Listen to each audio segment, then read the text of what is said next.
নারায়ণং নমস্কৃত্য নরং চৈব নরোত্তমং দেবীং সরস্বতীং ব্যাসং ততো জয়মুদীরয়েৎ। মহাভারত আদি পর্ব। পরীক্ষিতের প্রতি ব্রহ্মশাপ। সৌতি বলে এই রূপে গেল বহুকাল, পাণ্ডু বংশে হইল পরীক্ষিত মহিপাল। মহাপুণ্যবান রাজা প্রতাপে মিহির, কৃপাচার্য শিক্ষায় সকল শাস্ত্রে ধীর। সর্বগুণযুত রাজা সদা সত্যব্রত, মৃগয়াতে প্রিয় বনে ভ্রমে অবিরত। দৈবে একদিন রাজা বিঁধিলা হরিণে, পালাই হরিণ পাছু ধাইল আপনে।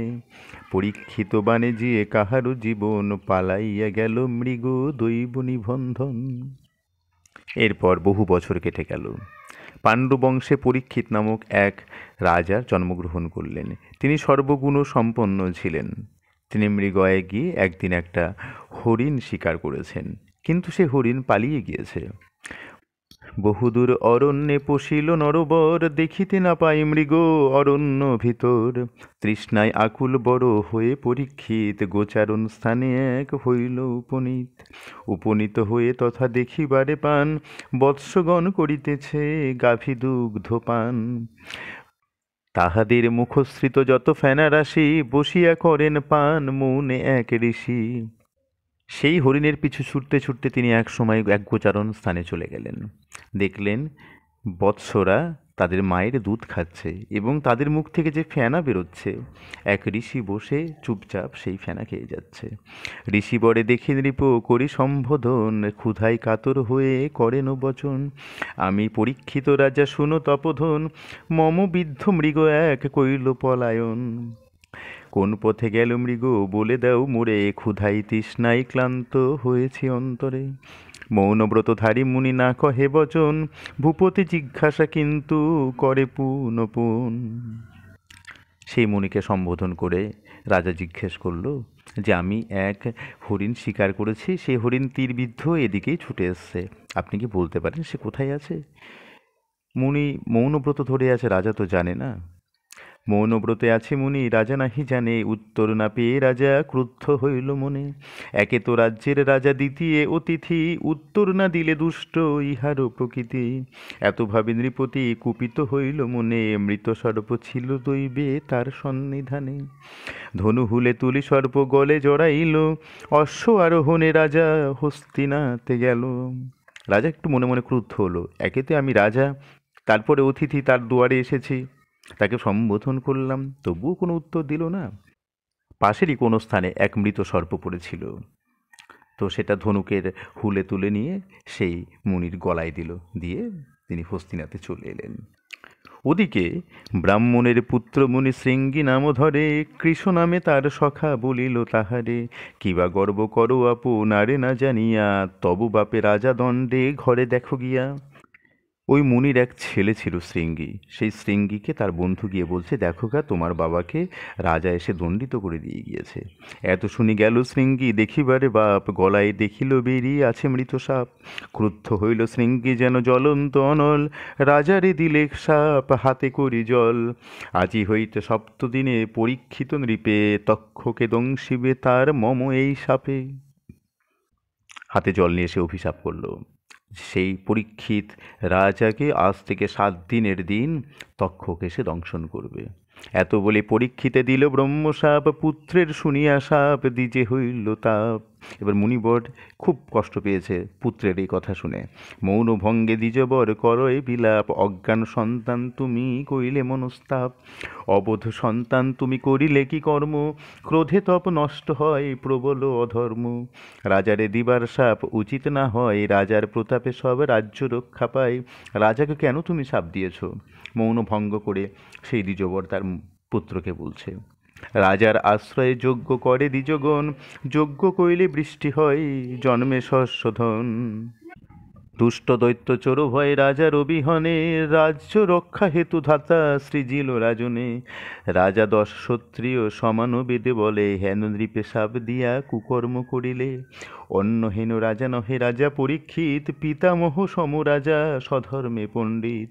ব্রতধারী বলি মোরে রাজা নাহি জানে, ক্ষুধার্ত আইল রাজা আমার সদনে। না কইলা গৃহকর্ম দিলা তবু সাপ, ক্ষমা করো পুত্র তার খণ্ড মনস্তাপ।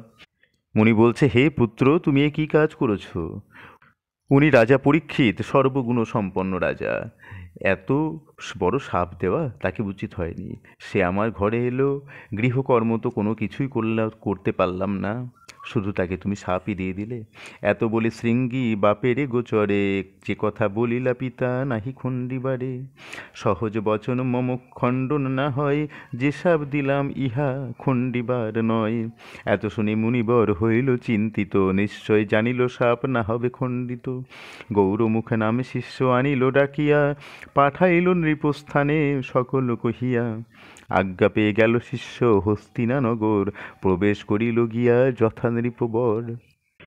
সেই মুনি যখন দেখল যে ব্রহ্মশাপ খণ্ডন করবার নয়, তখন তার এক শিষ্যকে ডেকে পাঠালো গৌরমুখ নামে, এবং তাকে সে হস্তিনানগরে পাঠিয়ে দিল।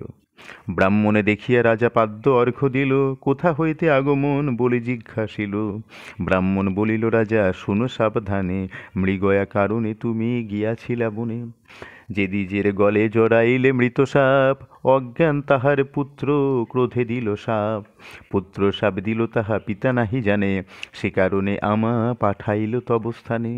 বহু বহু প্রীতিবাক্য পুত্রেরে কহিল, তথাপি শাপান্ত তারে করিতে নারিল। 7 দিনের তক্ষক করিবেক দংশন, জানিয়া উপায় শীঘ্র করহ রাজন। বস্ত্রাঘাত হইল শুনি ব্রাহ্মণ বচন, আপনারে নিন্দা করি বলয়ে রাজন। করিলাম কোন কর্ম দুষ্ট কদাচার, ব্রাহ্মণে হিংসুনু আমি না করি বিচার। তো সে শিষ্যের মুখে সে সমস্ত কথা শুনে রাজা নিজেকে দোষারোপ করছে যে আমি ব্রাহ্মণকে কষ্ট দিয়েছি, আমি কোন দুষ্ট কর্ম করলাম। আপন মরণ রাজা নাহি চিন্তি মনে, ব্রাহ্মণের তাপ হেতু নিন্দয়ে আপনে। ধ্যানেতে ছিলেন মুনি আগে নাহি জানি, যে দণ্ড হইল মম সত্যি করি মানি। মুনি যে ধ্যানে বসেছিলেন আমি তো তা বুঝতে পারিনি মৌনব্রত করে। যাক, উনি যে দণ্ড দিয়েছে সে দণ্ডই আমি স্বীকার করে নেব। মুনিরা যে জানাইও আমার অভিনয়, দৈবে যাহা করে তাহা খণ্ডন না হয়। এত বলি ব্রাহ্মণেরে করিয়া মেলানি, মন্ত্রণা করয়ে যত মন্ত্রীগণ আনি। তক্ষক দংশিবে 7 দিবস ভিতরে, কি করি উপায় শীঘ্র জানাও আমারে। মন্ত্রীগণ বলে, রাজা করো অবধান, মঞ্চ এক উচ্চতর করহ নির্মাণ।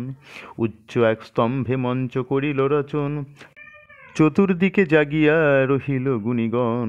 সর্পের যতক গদ ঔষধি সংসারে, চতুর্দিকে রাখিলেক যোজন বিস্তারে। বেদবিজ্ঞ বিপ্র যত সিদ্ধ বাক্য যার, শত শত চতুর্দিকে রহিল রাজার। তাহে বসি দান ধ্যান করে নৃপবর, হরিগুণ শুনে রাজা ধর্মেতে তৎপর। মহাভারতের কথায় অমৃত সমান, কাশিরাম দাস কহে শোনে পুণ্যবান। তো রাজা এই সমস্ত কথা শুনে মন্ত্রীদের কথায় এক মঞ্চ বানিয়েছে, তার উপর বসেছে, বসে দান ধ্যান করছে। নমস্কার। এরপর শুরু হবে পরীক্ষিতের নিকট তক্ষকের আগমন পর্ব। নমস্কার।